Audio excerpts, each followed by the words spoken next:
Hi folks, welcome to the Wholly Regular ECY Shedcast. It's the beginning of August, yes I did just have to check that, and if you're in our Facebook group you might well know that I tried to record this yesterday, and well I know I did record it yesterday but YouTube kindly lost it, so fingers, toes and everything crossed that this video will work, because an awful lot goes wrong when you're trying to record and upload videos to YouTube. I've no idea why, but it's just really not a smooth process for some reason. So today I really mostly wanted to talk about our upcoming update, our next update, which is on Friday at 4 o'clock. Bit of a different time for us, but we like to swap the times and change the times and days every time we do an update, in order that no one group of people are always excluded in terms of time zone, or you know, when you're at work and stuff like that. So hopefully that will be practical for a lot of people. So today is Wednesday, so we've got a couple of days hopefully where you'll be able to watch this ahead of that, and if you're watching it afterwards, then who knows what's happened by that point. So this update is Keld fingering and Coniston fingering. Now the Keld fingering is the 90% merino, 10% linen. It debuted, I don't even know when it was, sometime during lockdown. And this is the second update of it. It's a bit bigger this time, and I've actually already started planning the next even bigger update of it again, so hope this one goes well. So the last one did anyway. It's been a really popular yarn and I'm really glad, because I absolutely love it. I think the main reason, surely it's got to be this amazing texture that you get from the linen. So can you see how you get sort of strands of the linen? Just trying to hold that somewhere where you can see the contrast, but also there are slubs of linen. I'm just looking for a skein with some visible slubs in it. Here you go, that is the linen. So you know, you can pick these slubs out, but they are meant to be there. Some skeins are more slubby than others. So it's just a fantastic yarn. It's really nice and soft from the merino, and it has this gorgeous sort of tweedy texture, which I absolutely love. And because the linen doesn't take the colour the same as the merino does, that's why you can see it, and that's why it's kind of a little bit tweedy, a little bit mild. And then you've got the Coniston fingering, which is merino with mohair. So these are both singles yarns, both fingering weight or equivalent of a 4-ply thickness. They're not true 4-plies because they are singles yarns, and a 4-ply is 4 strands twisted together. So that's why we don't call all of our 4-ply thickness yarns 4-ply, because they're technically not all 4-ply, if that makes sense. So yeah, again with the merino mohair blend, what you get is a lovely soft texture with a little bit of fluff. So if you've been into holding a strand of yarn double with a strand of mohair, you could use one strand of this yarn as a replacement for that, which is what I've done here. This is my Laverton shawl, and that is just one strand of Coniston held on its own, whereas the pattern is written for a strand of Carlisle, which is pure merino, held double with the Eldrick lace, which is the mohair. And then for the stripes we have sparkly Napier 4-ply, but of course you could use anything. So it's really snuggly, It's soft, it's light, but it's got a good drape to it as well. It's just lovely. They both are. I love both of these yarns, and I'm glad you do too, because it means I get to make more of them, which is all I want. It's just fantastic. So oh, and I'm wearing Keld. This pattern is Yume by, I'm just trying to show you the lace yoke there, Isabel Kramer. And I think I only used 2 skeins, or it might have gone into a 3rd skein. And this is the colourway Tide, which I have done more of. It was very much requested. So I'm just keeping my eye on my phone to make sure that it hasn't randomly stopped recording me or anything. So let me just check my notes. Yeah, I will show you my swatches. So last time I did the first update of the Keld, I had basic swatches, knitting and crochet obviously, but in different needle and hook sizes. So for this shed cast, I kind of really wanted to take it up to level 2 of my swatches and start playing around with combinations, really. So the first thing that I wanted to test out was Keld fingering held double. So here we go. That's Keld in both strands of the same colour. It's Tide, left over from this, on a 4mm needle, and that's a lovely fabric. I could quite happily use that in place of a double knit if I wanted something. Actually, it looks kind of rustic, doesn't it? But it's soft. That'd be so nice for like a more wintry jumper. So that's 2 strands of the same colour, but I've also done, I also thought I'd try 2 strands of each of a different colour, and this is a 5mm needle, because I was playing with the gauge as well. And here we have a strand of it in charcoal and a strand of it in Tide. And I really like this because I like the way the charcoal seems to enhance the different colours in the Tide. I hope you can see that. So although it kind of, you know, I thought it would make it really murky, but I actually think it makes like the yellow and the blue stand out more. I love it anyway. Just checking the heater's not on in here. It's roasting. It's not. It's just the sun. These sheds get very, very hot when it's hot outside. What else did I do? I did test Keld held double with Lowther lace, and Lowther lace is our baby alpaca fluff, because I know that the mohair isn't for everybody. But I love how kind of snowy this is and fuzzy, if you see what I mean. So that was Keld in charcoal with Lowther lace in Riverside, which is sort of creams, blues and greys. And I brought a skein of Lowther lace out with me just to remind you it's this one.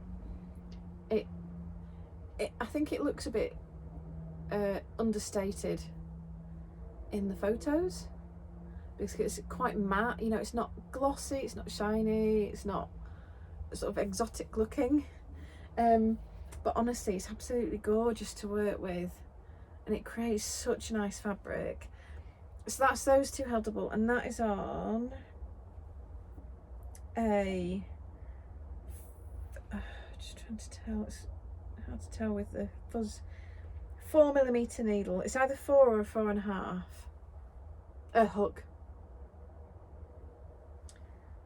I have a feeling it was a 4.5 actually, but anyway, you can get a rough idea. So that's really nice. I love that. That'd be dead cozy.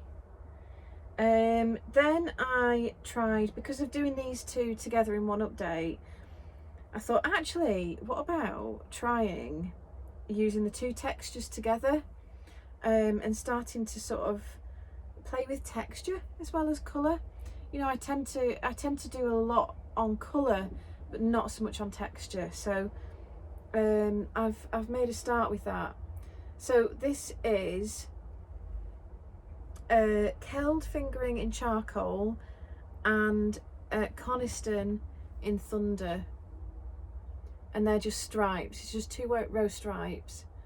That's on a 3.5mm needle, so I think that's lovely. That's a really nice lightweight sort of thing. They do work well together. I wondered if with the Keld not being fluffy and the Coniston being fluffy, I wondered if the difference in thickness would affect it, but it just doesn't really seem to at all. And it was perfectly fine to work with them, you know, alternating. So yeah, that's good. You could totally use them sort of in stripes or, you know, colour blocks or anything like that. And then the last thing that I did was to use them held together. So you've got a strand of the merino linen and a strand of the merino mohair, and that's them together. That's on a 5mm needle. I was just trying to see if it was a half. It wasn't, it was a 5. And I think that's my favourite out of those swatches. I just love, I think it's the colours as well as the textures, but I just love those together, and I am genuinely actually planning to make a jumper with those 2 colours and those 2 yarns held together. I didn't actually do any more charcoal on Keld for this update, although I could do next time. It came out, it was absolutely gorgeous on this yarn from the last update, but the reason I didn't do it again was because I've done a couple of other similar colourways, and I like to mix it up quite a lot. So those are the swatches. I mean, who knows what I'll do for next time. I'll be up to like level 3 of swatching fun. I am getting a bit overburdened with swatches, it has to be said, and I don't know, I could maybe make a blanket out of them, but they're not quite all the same size, so I might have to jig them about a bit. Anyway, they're very useful to have though for the shed casts, and for my purposes really as well, and if I ever get round to writing blog posts about all these things, which I do really want to. So I think the next thing to look at, it's got to be the colours, hasn't it? Or shall I show you what I'm knitting in the Keld? No, I'll show you what I'm knitting because you've seen this. So the next thing that I'm making with it is a ripple bralette, which you might have heard of. If you haven't, it's kind of does what it says on the tin. It's a crop top. Now I think it's meant to be about this length, but I would like to do it to about here, I think. I've never worn a crop top ever in my whole life, and it's probably going to look awful on me. But it's just one of these things that I've got a real hankering to try. And I mean, I'll wear a bra under it as well, obviously, but I suppose if all else fails, it will be a nice woolly undergarment, because although I know we keep thinking of this yarn as a summer yarn, or at least I do, because it's got linen in, but ultimately it's still 90% merino, so it is still wool. But yeah, so if all else fails and you never see this again, it's because it looks absolutely awful on me and I'm wearing it underneath other clothes in winter. But if it does look okay, then I might show it off in public. I don't know, maybe even if it doesn't, I might show you anyway, just so you can see what you think. We shall find out, but it's all 3x3 ribbing, so it's gonna take me a while. Even from like here to here, that's quite a lot of ribbing, isn't it? So we'll see, but this is, yeah, it'll be an interesting experiment. But the thing is, it's so pleasurable to knit. I am actually just enjoying the process. It's not unusual for me, but I tend to be more of an end product maker rather than a process maker. And if I get a project where I'm like, I actually really enjoy the process, then that is a real bonus for me. Now the colourway, isn't it gorgeous? It's plum. Isn't that just divine? Like, you know, I hoped it would be, but it came out even better than I expected. You can see some of the slub that I was mentioning earlier on that skein. So that's what I'm making next in Keld. I quite like to make myself a boxy full sleeve jumper in it as well, you know, in all my copious spare time. Yes, this is still recording. That is excellent. I'm quite paranoid about that. So okay, let's do colours next. Yeah, because this is like the best bit, isn't it, really? Okay, I'll quickly take you through each colour individually, and then I'll do colour combinations of each yarn. Then I'll do colour combinations of the yarns combined. I'll try and keep it brief, but you know, you can always scroll on past and hurry me up if you need to. So I mean, I'm never going to know, am I, if you skip bits. So we have Cedar. Now this is one of the colours that I was talking about as being similar to charcoal, which is why I didn't do more charcoal. Cedar is a dark green. It can look quite greyish though. I think it looks quite greyish on this base. Cedar, meadow grasses. I'll pull a couple of skeins out because that's fairly variable. Sort of blues and greens. And buttercup, which is sort of greens and yellows, nice and soft, springy. Not that it's spring now, but who cares. Slate, it's a neutral that I don't do all that often. Obviously it's a slate grey rather than grey, but I'm going to say this about all the colours, right? I love how this has come out on this yarn. I just love it. Even for just a really basic simple neutral, it's gorgeous. Stone Chat, a nice blush pink, dusky sort of but warm pink. It's got like a kind of a earthy tone to it, hasn't it?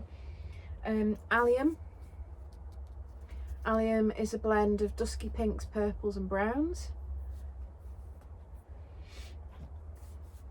Dark Oak. I haven't done this for absolutely ages.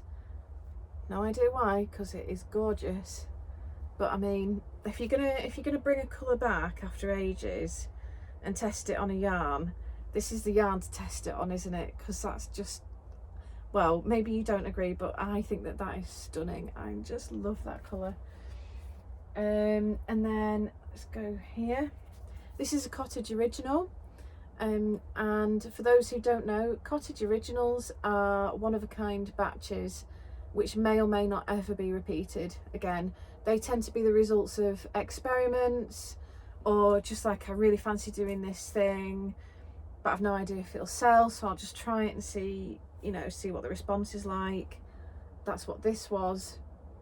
You know, I knew exactly what I wanted the yarn to look like, but I've no idea whether you'll like it or not. So, I mean, if you don't, then I'm just going to be stuck with it, aren't I? And that would be just terrible. Falling Leaves, lovely soft goldy colour. Just right for late summer. This is Sage, which it's sage. It's a lovely soft, slightly earthy colour though, which means it does go well with a lot of others. Bog Myrtle, and I know I say this every single time, but I really love oranges. They're like browns, they are hit and miss. But if you like orange, like me, then I hope you will love this, because I really do. I like it because it's not like super orangey orange. It's got that little bit of earthiness to it. And yeah, I think this shade comes out really well on yarns. I mean, like, it would be hard to capture it in textiles, but it comes out really nicely on wool, is what I mean. We've got Tide, which I have mentioned already, which was much requested, which is rather nice. We have Lobelia again. I've done quite a few colours this time that I haven't done for ages, which has been a lot of fun. I'm going to make more effort to keep doing that. So that's Lobelia.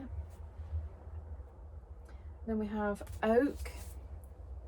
Oak's a bit changeable at the moment, I have to tell you. Some dialots will look different to others. Some of them will be a bit more yellowy, and some will be a bit more of a rosy pink, rosy pink brown, if that makes sense. Because I've had dye issues, which I've mentioned on the Shedcast before.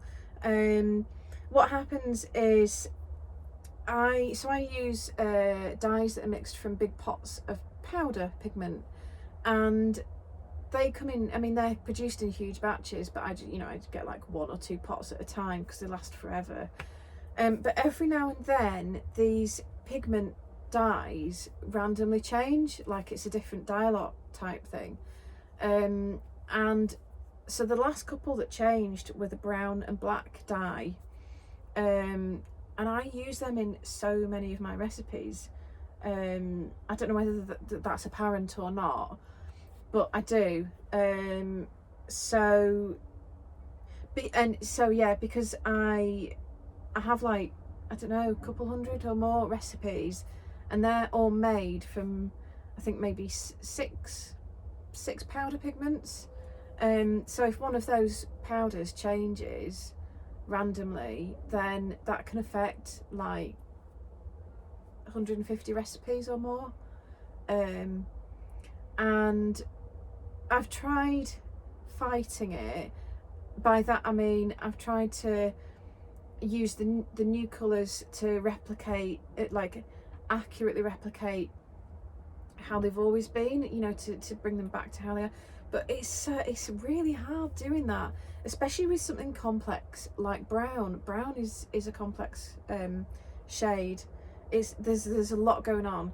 So like with Oak, and you might notice it with things like bark and compost.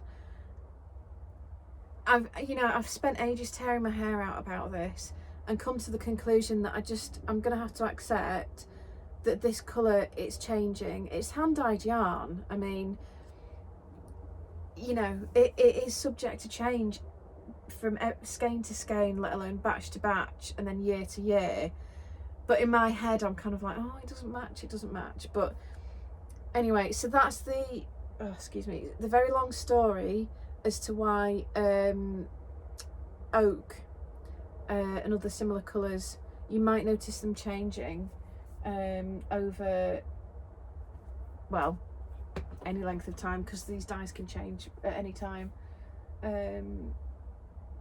It's weird. I don't get why it doesn't seem to bother other people. Maybe they just think, maybe everyone's just like, oh well, it is what it is. I don't know, because like the black dye that I got this last time, it's basically now an inky blue, and I'm like, that's not even black. And why does nobody care? I don't get it. Why is there no quality control? I can't get my head around it. But anyway, I think it's probably just that people don't care if things match from one year to the next, and they just kind of go with it. And you know, because this covers like the fashion industry and all sorts, doesn't it? So anyway, what can I say? It's an absolute headache that I could really do without, and I'm just trying to sort of say to myself, well, screw it, it's hand-dyed yarn, it's just gonna have to be the colour that it is. You know, it's still gorgeous. In fact, I actually like this more than how oak used to be. Like, I like the new iteration of it a lot. I think that's absolutely gorgeous. So I'm trying to embrace change and just see it as an opportunity to improve my colours. So anyway, long story, sorry about that. What are we on next? Buddleia. So another lovely rich purpley blue. No, it's not blue, is it really? Purple, it's just purple.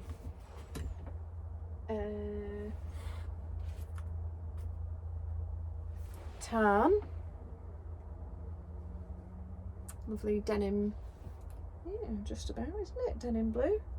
Probably matches the knees on my jeans more accurately than the top, but yeah, I think we can say that's a denim blue. We have Cloudberry, so another orange, a little bit zingy, but again it's still got a little bit of an earthy undertone to it. And then we have Linen, and yes, I do mean the colour Linen. I know it's a bit weird saying, oh, here we have colourway Linen on this Linen Blend yarn, but there we go, that's how these things end up. And Linen is it's very much it's a barely there, slightly pearlescent sort of colour. To me, to my mind, it reminds me of Dulux Buttermilk, which is actually the colour that we have in our house, because it's a creamy sort of shade without being sickly, and this really lifts basically any palette, but without being bright white or just undyed. So it might look like I'm holding a skein of undyed yarn up, and I'm not. It is dyed. It's just like I say, it's barely there. And then we have Zeppelin. So actually this colourway has changed a little bit. It was steely to begin with, but I've gone a bit more brown with it this time, which I really like. And it's got that kind of hint of copper running through it. And then we've got Hedgerow. Again, this is a colourway that has changed a little bit recently. It's got more green, but it's still, again, got that browny, earthy undertone to it. So for me, as a green fan, I really love this colourway because it's got that little bit of a sludgy shade to it, which I love. And then we've got Meadow Rue, a true dusky pink. Again, a real favourite. Thunder. I'm sure you'll all know this colourway already. Sort of dusky grape. And that is a colourway that I can't ever change, isn't it? Be devastated. And then we've got Misty Woods.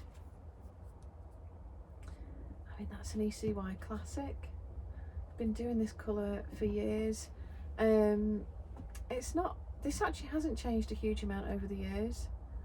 It's probably got a bit softer, but I have managed to keep it quite consistent. Then we have Wild Raspberry, again an ECY classic. Sort of, I like doing pinks that are not pinky pinks. Like, I like it when they're not like a sugary, insipid. I hate insipid colours, so that's why I tend to do lots of these. It's, you know, I kind of like see it as a challenge of how, you know, I have this shade in my mind and say it's like it's a pink, but then I'm always like, how can I make this pink but make it a nice version of it, a nice soft sort of not insipid version, if that makes sense. Then we've got Larkspur.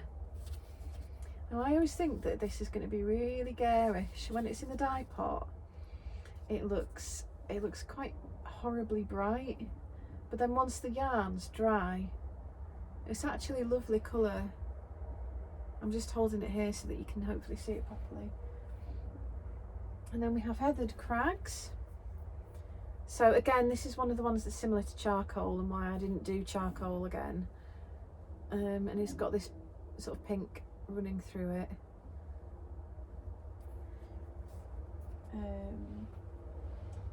So heathered crags, if you do Google images search for heathered crags, that's the kind of colours that you'll get. And then plum, which is what I have very clearly stolen a skein of for my ripple bralette.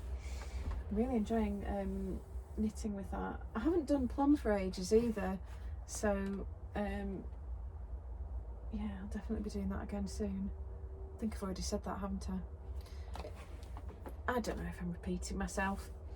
You just have to bear with me, I'm afraid. You're stuck with me. Either that or you can switch me off. Let's just have a look at the colours. Just really carefully turn this. There we go. I can't turn it too far because you'll see the mess. That's it. So, and it is really messy because I've just thrown everything over that side. So we have pollen. This is the Coniston fingering now that I'm moving on to. There aren't as many colours of this, so this won't take quite as long. So that's pollen. And here's how it knits up, if you can see that. Hopefully you can see the colour well enough. I can't remember what this pattern's called or who it's by, but it's from Lane magazine. I think the last issue. Certainly one from this year anyway. And I did end up adapting the neckline a little bit.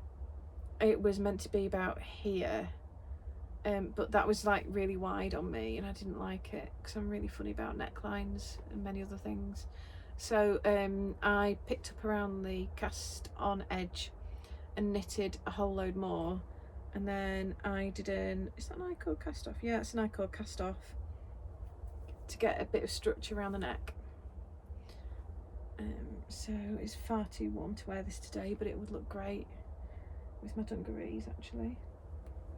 So that's pollen. I have to say the batch that I've got here, I've made the bits of pollen as it kind of were. I mean, that's the point of the colourway.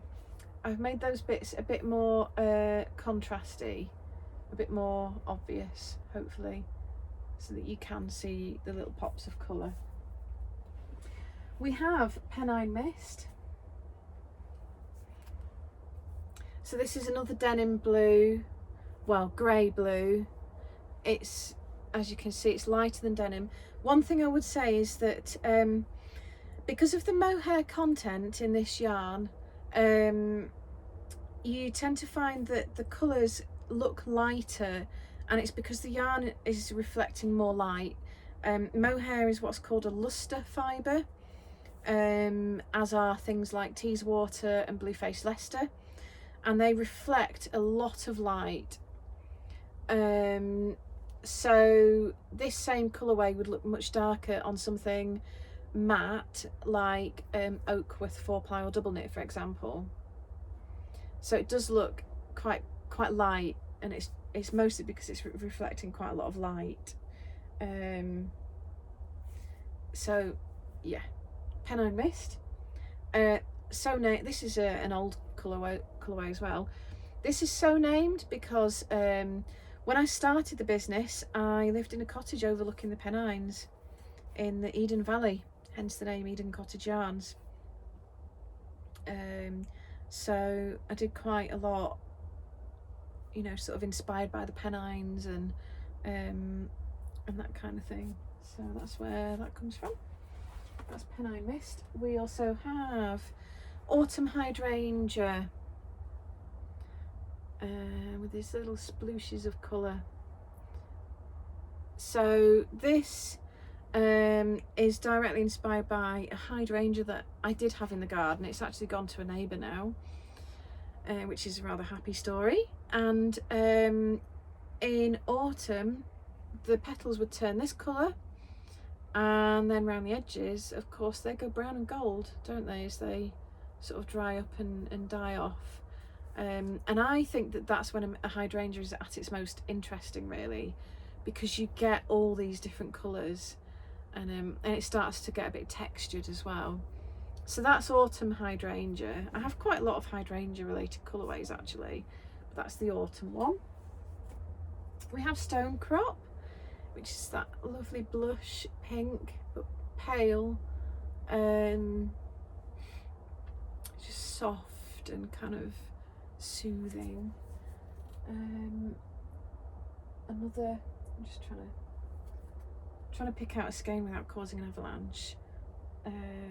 Let's pick out one where you can see a bit more colour to it. How about that? Is Moorland. So basically sort of shades of purple and brown, a little bit of gold mixed in there. I'm really pleased with this colourway. I haven't dyed it for absolutely ages, and kind of I felt like it was due for a bit of a reinvention, and I'm dead chuffed with it. Love it. So that's Moorland. I've also done Dusk, which again is a bit of a classic, isn't it? Basically a pale greyish purple, really. We have Rambling Rose. This has got a little bit more pink lately because of the dye issues that I mentioned earlier. I haven't been able to completely 100% accurately replicate it, so I kind of got to this point and was like, okay, that's how Rambling Rose is now. So it is a bit more pink, but that's okay. That's the way these things go. This is, excuse me, Riverside, which is the colourway in this Laverton shawl, but I think the batch that I've got here, this fresh batch, is probably a little bit lighter than this. But you see, patterns like this where you've got varying row lengths are really good for mixing out all these colours, so that you're a lot less likely to get pooling happening within the colours. So if that's something that you're worried about, go for something that's got varying row lengths. No, that brings me to something else, but I'll tell you later. I've done Reed Bed. I haven't done this for ages. I really love it, but it doesn't actually sell that well, which is why I don't do it all that often. But I so love that colourway. And I've got another soft gold, but this is sand, so it's a bit more yellowy than Falling Leaves from earlier. Sand Oak again. I didn't actually realise that I'd done it twice in one update. I wouldn't normally do that, but anyway, it's gorgeous anyway. So Faded Bloom. That's nice with blue, isn't it? Oh, look at that. That's really smart. I like that. Faded Bloom. We have Rusted Watering Can, which again is directly inspired by something in my garden. I actually have a grey metal watering can, which is very, very rusty. It has a hole in the bottom, so it's completely useless, and so I've planted ivy in it. What I should do is take a picture of this yarn with the watering can. And then finally we have Dye Potluck. Okay, so Dye Potluck, I mean, it's more random than a cottage original because it's just sort of like throw dye at it and come up with something nice. So it is totally one-off. Like, this can't possibly be repeated because I've no idea what I did. So those are all of the individual colours. Do you know, it's absolutely roasting in this shed, but I can't open the window because it's quite noisy outside. So if I start to look a bit red in the face, just ignore that. I'll carry on. Actually, I've got a fan right there, but no, that would be noisy, wouldn't it? Okay, let's have a look at colour combinations of Keld. I'm just going to move the camera round a bit so you can hopefully see most of the Keld, if not all of it. Right, I start at this end again. So here are a few colour combinations. Cedar with slate. That's nice, isn't it? You could work that into a fade. But then cedar also works really nicely with meadow grasses. That's lovely. Let's have a look at it with buttercup. Does that work? Yeah, for a bit of contrast. I wondered if the greens would clash, but actually I like them together. And then what else could it go with? Let me know what you think about this. Cedar and thunder. Actually, I have used these together.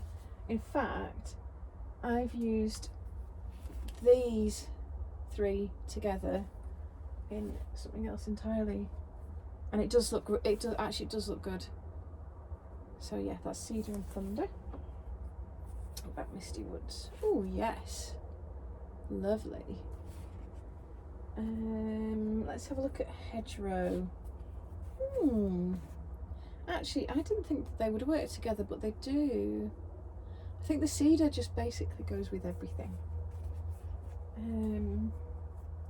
Of course, greens and pinks are quite a favourite of mine. You could go for, not so sure about that, but you could go for it with wild raspberry.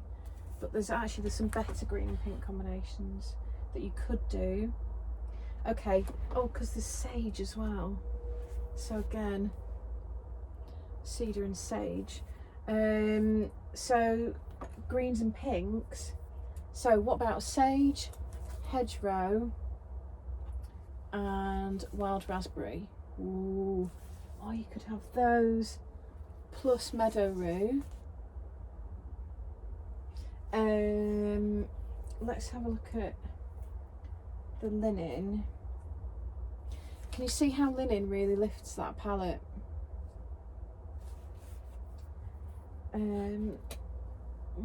Let's have a look. There's quite a lot of greens in this update actually. I don't always go for lots of greens. So let's have a look at allium with lobelia and or buddleia. It's quite useful to see these two together actually. Lobelia is the more bluey one. So that's allium and buddleia. And I don't have a favourite. I think maybe the lobelia actually. I think buddleia makes allium look a bit washed out, whereas lobelia makes it, brings it out. But of course, oh no, that's the wrong one. What you could also do, and these are a match made in heaven, is allium with thunder, or allium, thunder and meadow rue. Again, you could put linen with it and really lift that palette. Or how about heathered crags, because that's got pink in it. And then that leads me on to heathered crags with plum. I mean, come on, it's just gorgeous. I'll put the heathered crags back, but then we have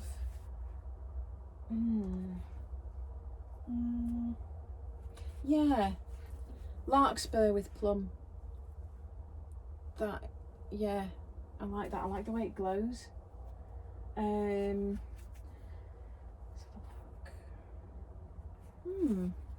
That's plum with oak. So I really like pinks and browns together. I think the oak really enhances that plum in that combination. So that's plum. Let's just pop that back. it would be so easy to fixate on one and just go through everything. The possibilities here are just honestly endless. So I'm just trying to take you through a few, but there are many more that I won't have even mentioned. So Stone Chat and Slate. I also really love Stone Chat with Dark Oak.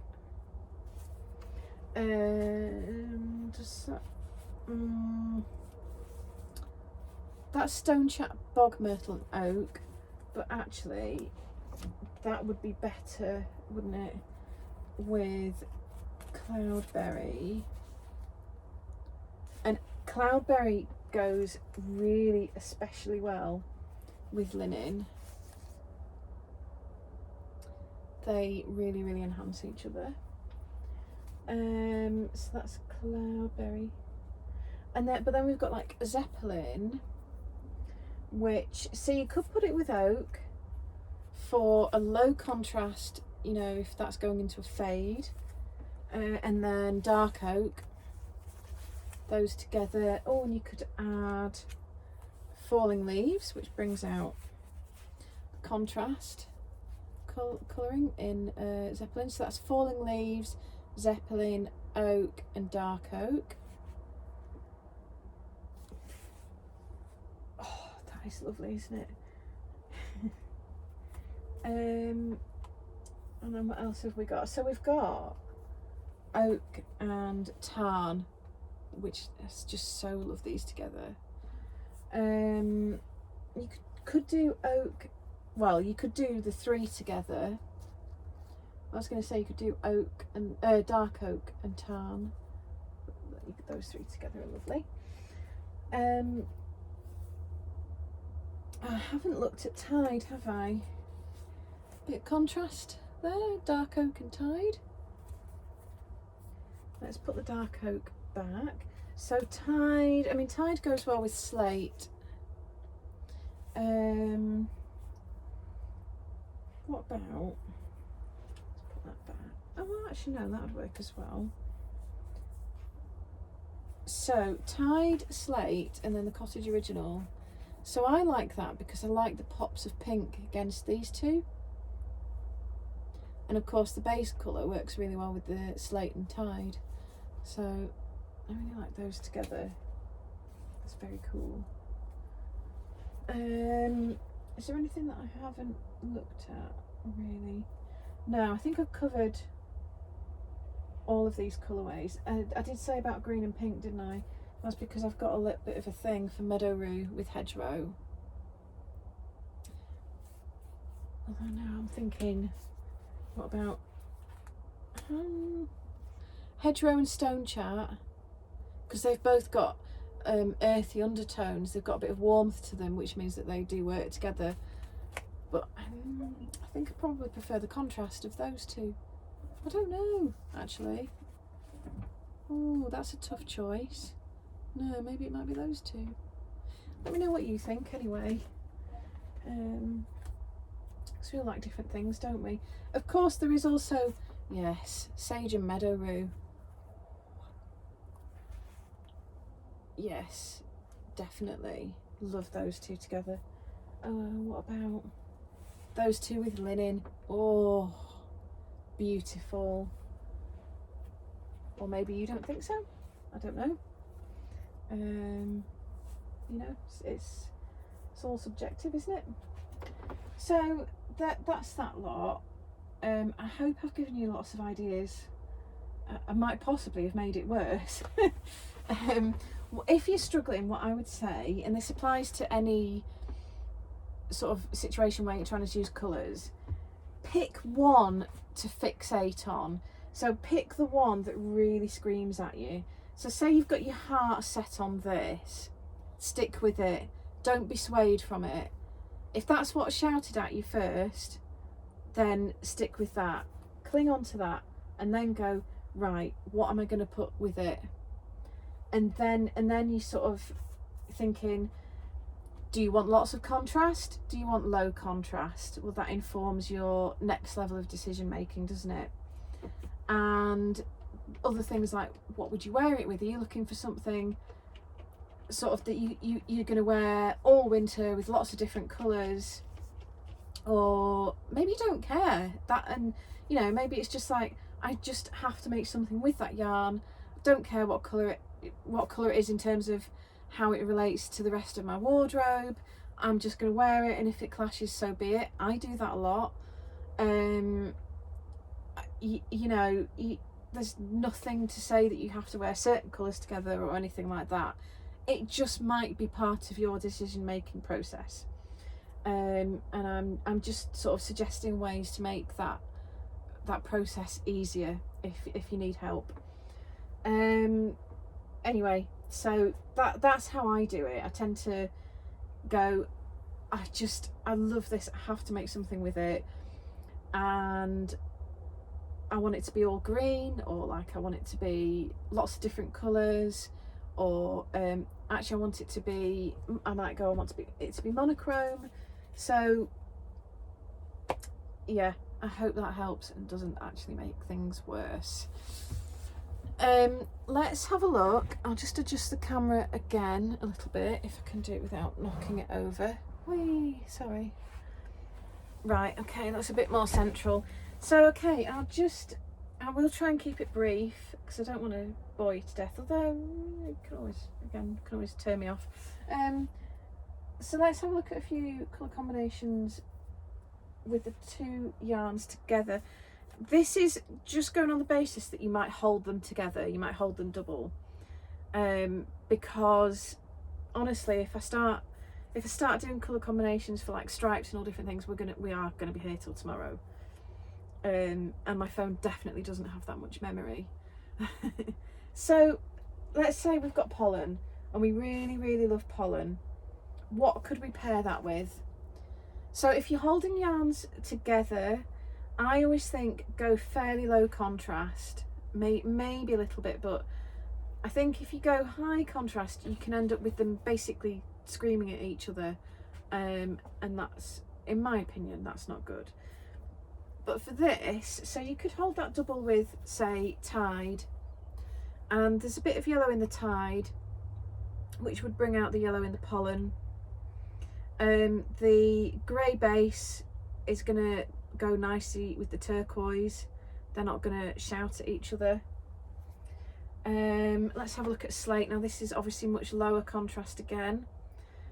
These match fairly well, so you'll get a good subtle depth of colour here, and this will allow the pops to shout.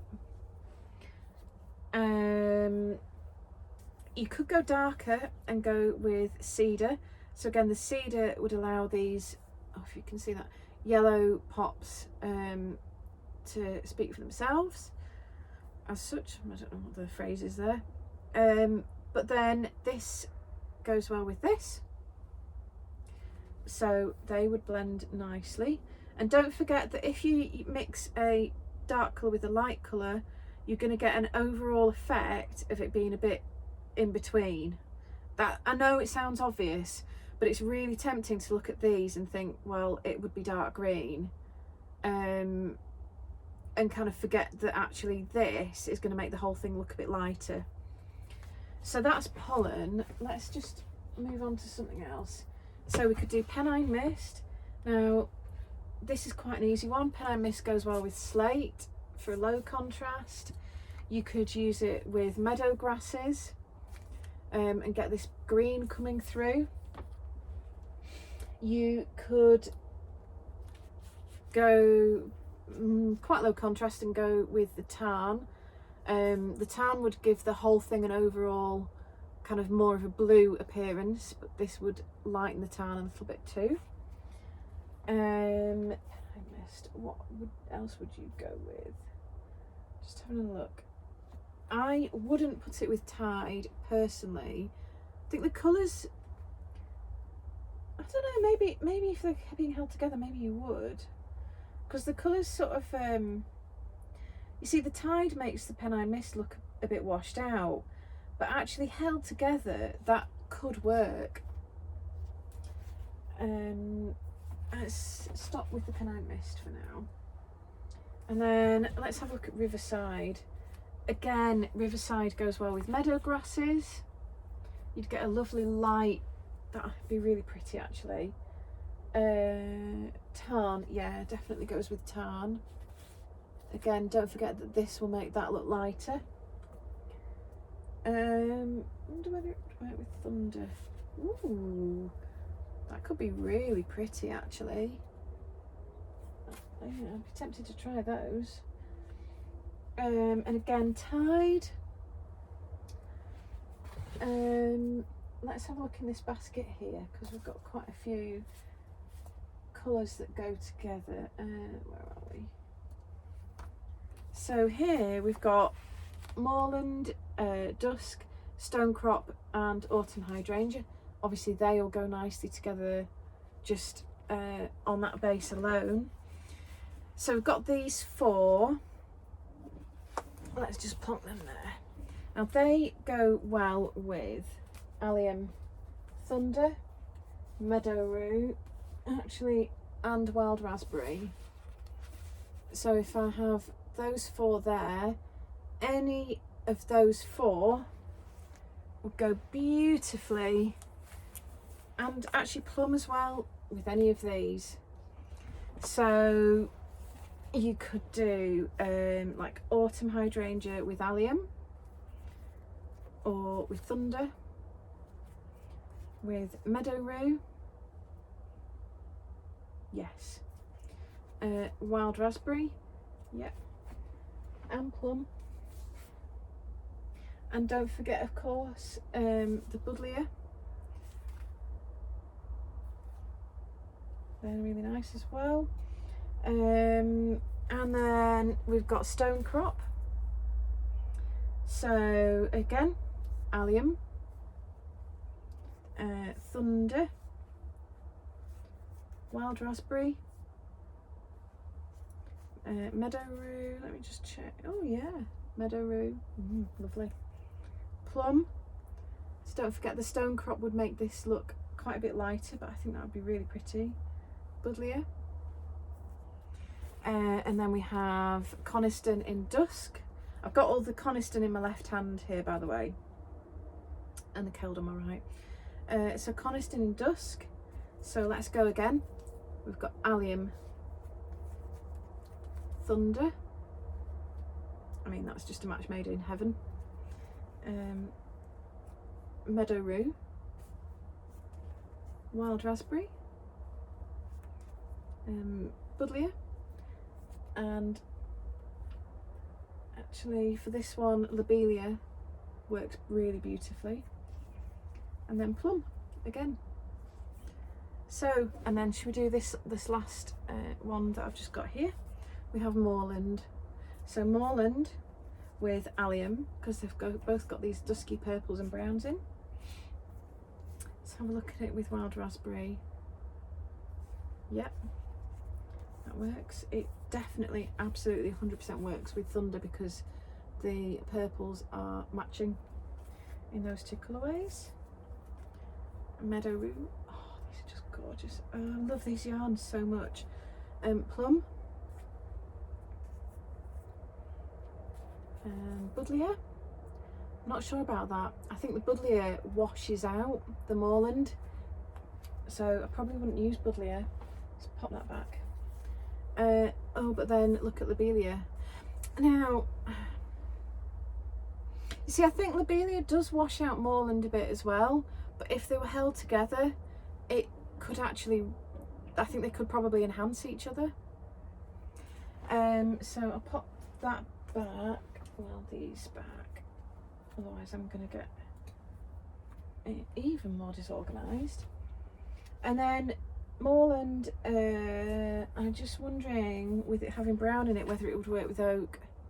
And yeah, I would totally use those together, because that reminds me of my swatch with the charcoal and thunder. So you can get a little bit of contrast in there. What about Zeppelin? Yeah, you could use it with Zeppelin. And then let's put this lot back. So we've got Rambling Rose here, and let's have a look at what this goes with. Can you see? Yeah, you can see that there. So we've got wild raspberry, plum, they'd be nice together. Meadow rue.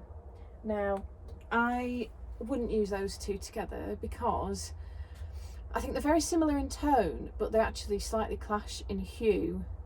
So they don't really, neither of them adds anything to the other. So I wouldn't actually use those together. You could use it with buddleia, and you could definitely use it with allium. Just check what time it is. Oh yeah, we're all right. And it is still recording. Phew. Okay, so then we have oak. So of course you could definitely use these two together. Now this is a good demonstration to me of how differently each skein takes the colour. Can you see how much more yellowy the Keld is and how much more grey the Coniston is? Yeah, so that's quite interesting, isn't it? So Coniston and oak with oak, or you could pair it with dark oak, or stone chat. I love those two together.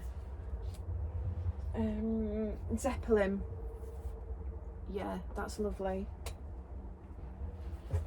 Okay, let's have a look at sand. So we've got sand, which of course goes beautifully with falling leaves. They're just gorgeous together. But what about sage? Yeah. So that'll give you an all over kind of greeny yellowy look. You could use it with buttercup, and that would kind of make the green stand out.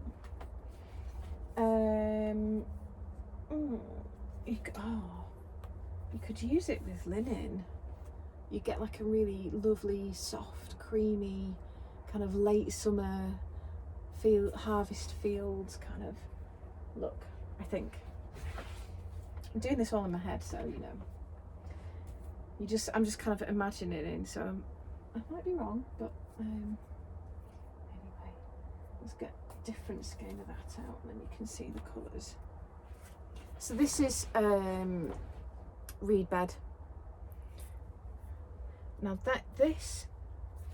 so you've got cedar, you've got I'm forgetting all my colours now, meadow grasses and slate. What about buttercup? Ooh, now yes, I think they would work. Sage. Ooh, yeah.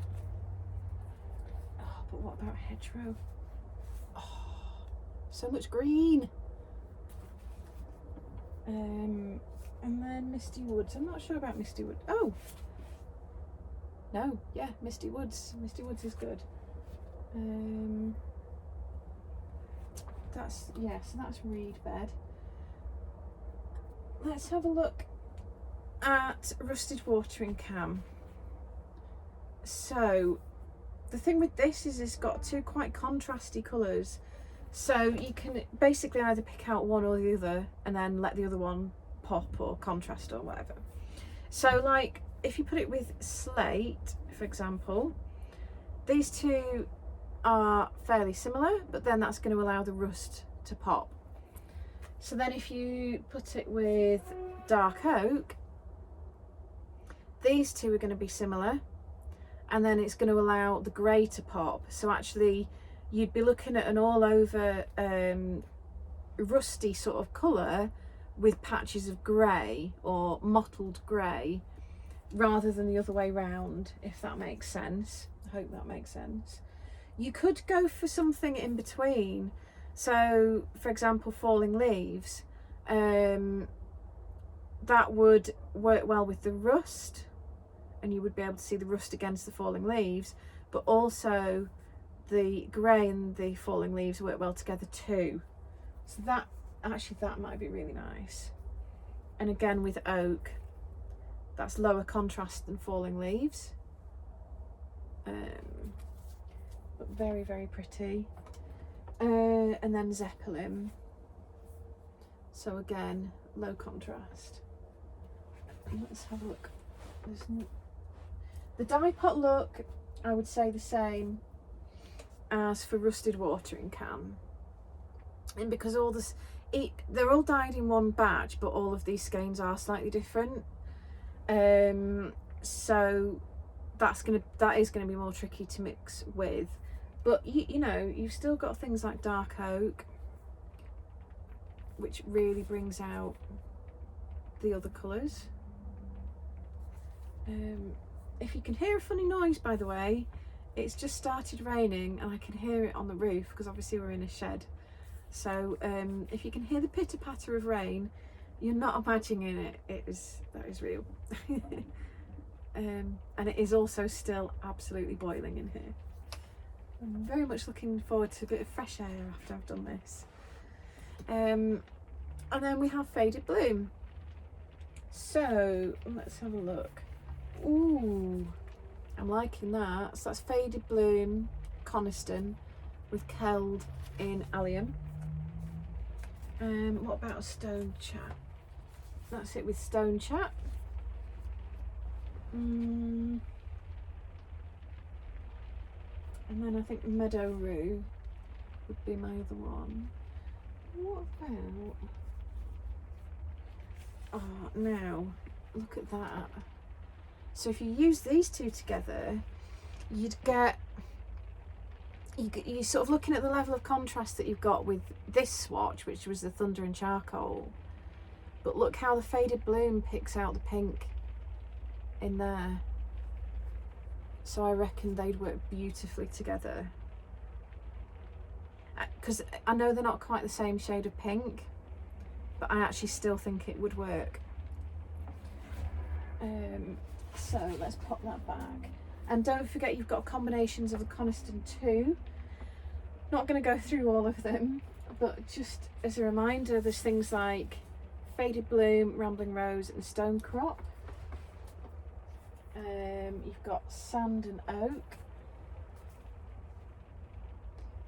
And you could put those with the Rusted Watering Can or with the dye pot look. Yeah.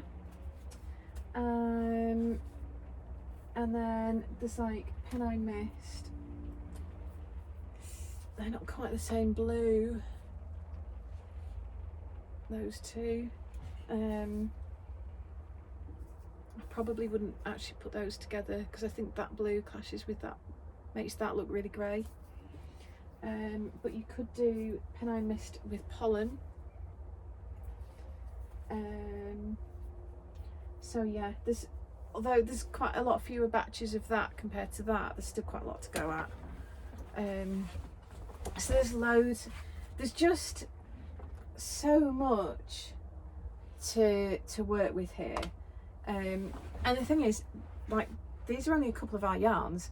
I've got a whole garage stock room just over there full of loads and loads of other yarns, and of course these will work with most of the other yarns as well.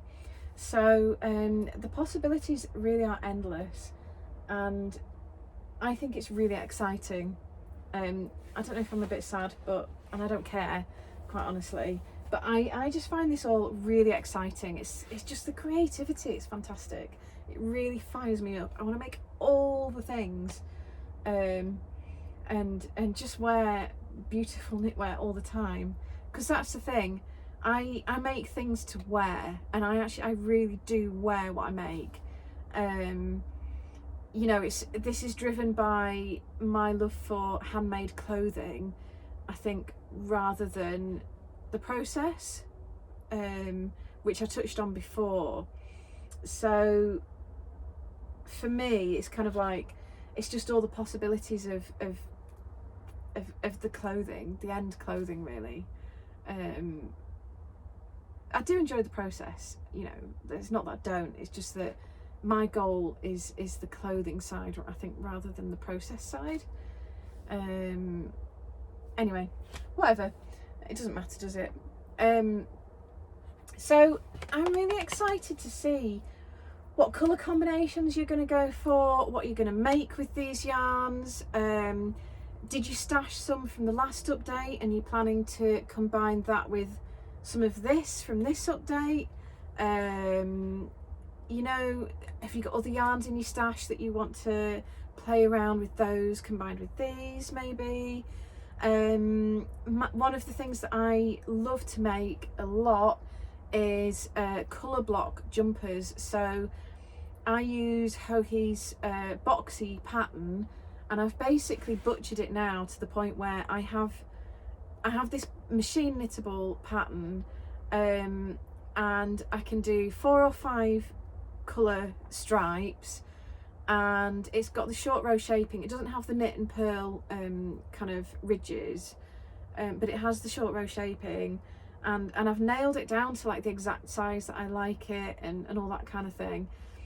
And doing stuff like that is a great way to use lots of single skeins that will work together. So and you get to put colours together that you might not have put together otherwise. You know, it doesn't have to be a fade, it doesn't have to be all one colour. Put blocks in, put big stripes in, you know, just do contrasting cuffs and necklines and things like that, and just really play with it. For me, that's the joy of it, really. Anyway, so stop banging on about it. This is the update. It's going live on Friday. If you're watching this after the fact, then hopefully there's still some of this left, but if there's not, I do already have more planned, so please don't panic. We have announcements on the website as to when things will be back in stock. That reminds me, there is a new function on the website now where you can browse by how much yarn you need.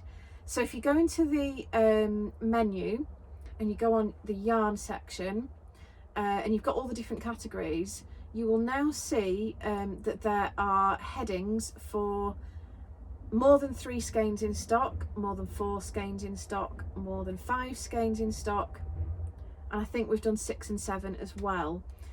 So that will bring up all of the yarn hand-dyed where there's that quantity in stock. It doesn't filter it by weight, unfortunately. If we ever manage to get that function up, then of course we will do. A good way to navigate around that though is that you can filter by I think price, low to high, name, A to Z or Z to A, or most recent. So if you wanted to browse the latest update according to only things that there's 5 in stock of, you could go on 5 or more in stock, filter by latest, and that's what you'll get on the first page. So I hope that makes sense. It's a really, really useful function. I don't know why we've not done it before, but then the great thing about running your own business is that you can think of these things and you can implement them. So it's great. So that's the website. Let me just have a look at what else I've got in my notes. I've got piles of notes here. There's so much to tell you about. I really will. I'll try and wrap it up now. So Millburn, we have a sale on to clear of Autumn Fields, Damson, Dogwood and Moss. They're in the clearance section. They're there because I'm ready to replace them with new colours. It's as simple as that. So I'll just show you what I'm making at the moment. So this is one of these colour block jumpers that I was talking about. Now I've machine knitted this. I'm just checking that I'm not about to be interrupted. I don't think I am. So I've machine knitted this and I'm finishing it by hand.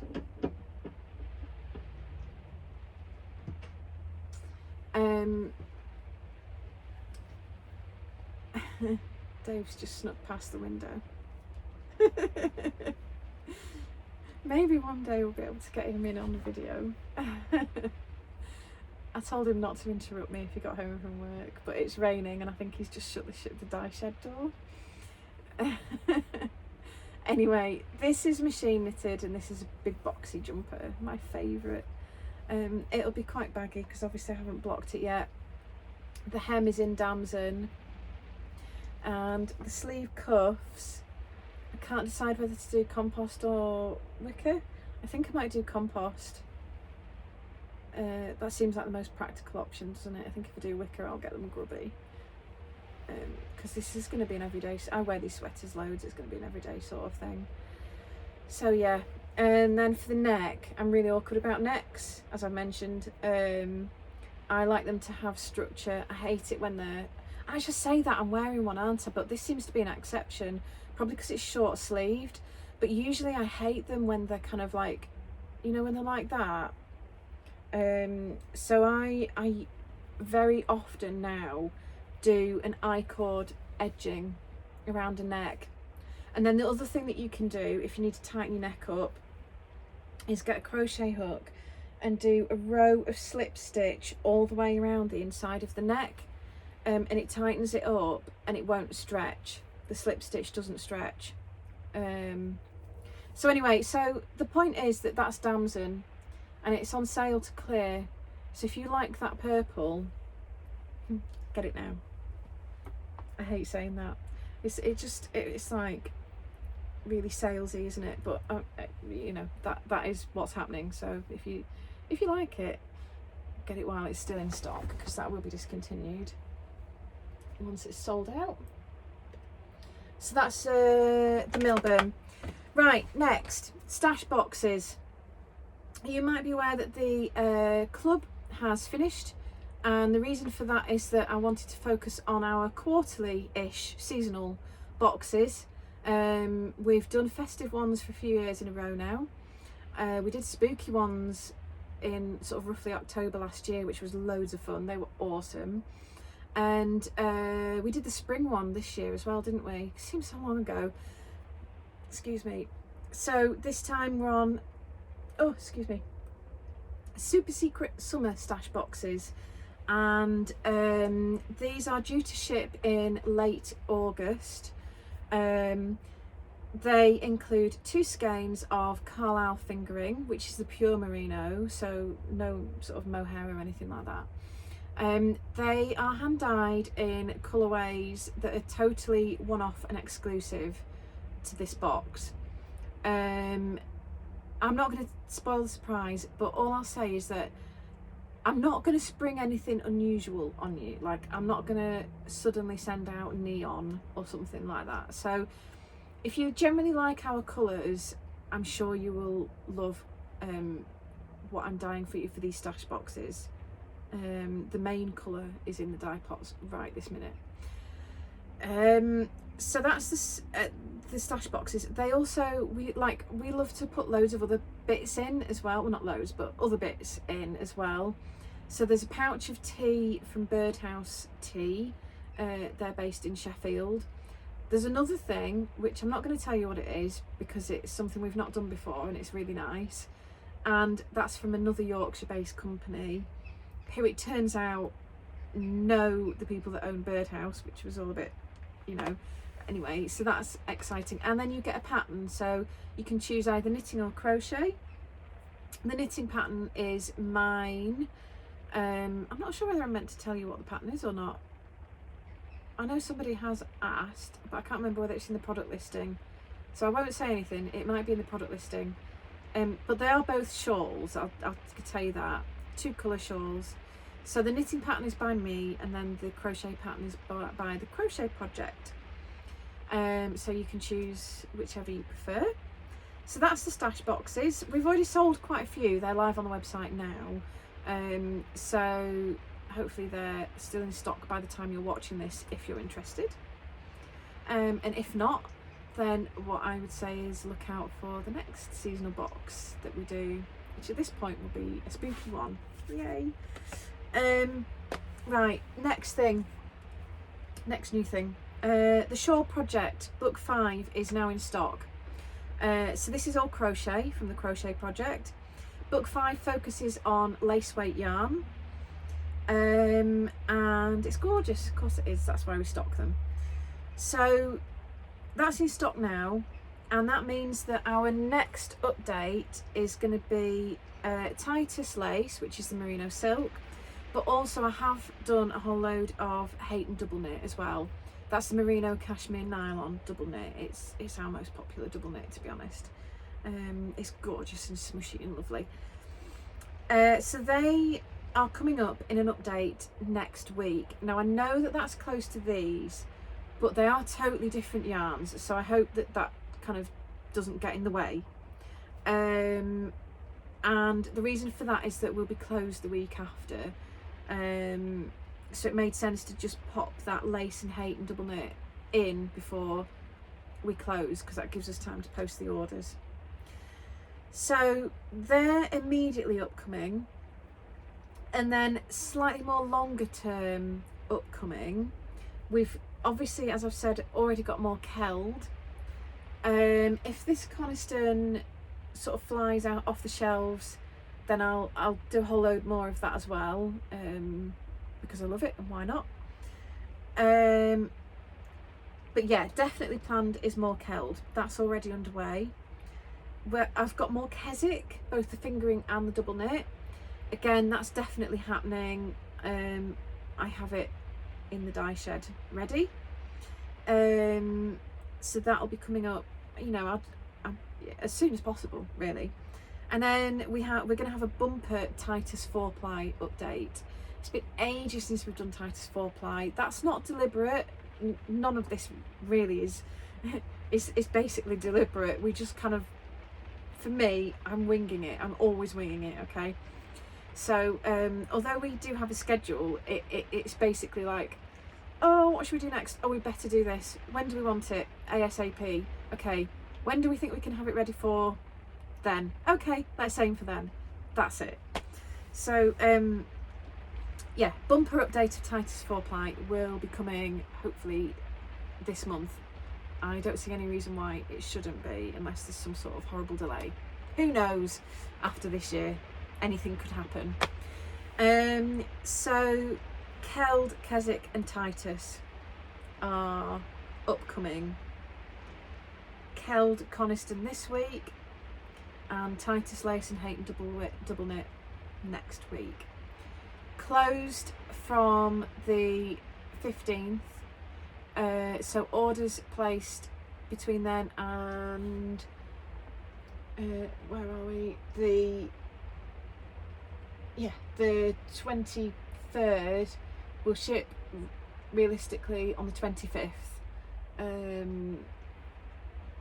By the time we've got them packed up. So basically, orders placed the week beginning Saturday the 15th will ship just over a week later. I'm just looking at the calendar in case you're wondering. Following that, I'll just tell you now, we've got some major house work being done, and it's scheduled to take 5 weeks. Because of social distancing rules, the tradesmen have to come in one at a time. You know, they have to clean up after themselves and like all this kind of thing. So I don't know how disruptive that's going to be to the operation of the business, because I'm still going to be here. I've been told to stay out of the way, but you know, I would do anyway, to be honest.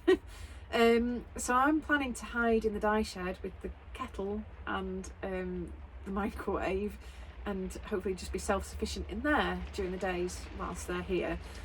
So I might get more done, who knows. But until we start, I just don't know how much it's going to affect the running of the business. And if it does take the full 5 weeks, that's after we get back, then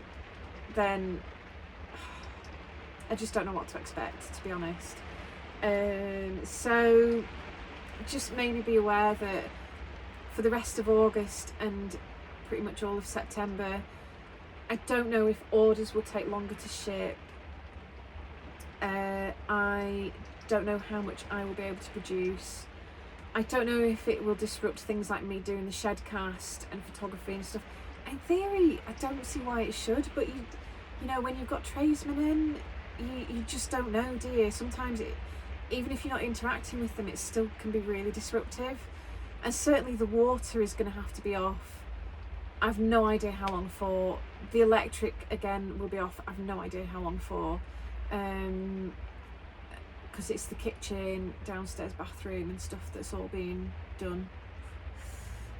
It will be really, really worth it, and when we get to a point where it's safe for Debbie and Claire to be coming back into work, because they're currently working from home, I'm hoping it'll tie in nicely with having a whole brand new sparkly shiny staff room kitchen for them, which would be really cool, because of course my house is basically the staff room and the staff loo and all that kind of thing. So anyway, getting back around to the point, there's going to be some level of disruption to business from Monday the 24th of August for roughly 5 weeks, I think.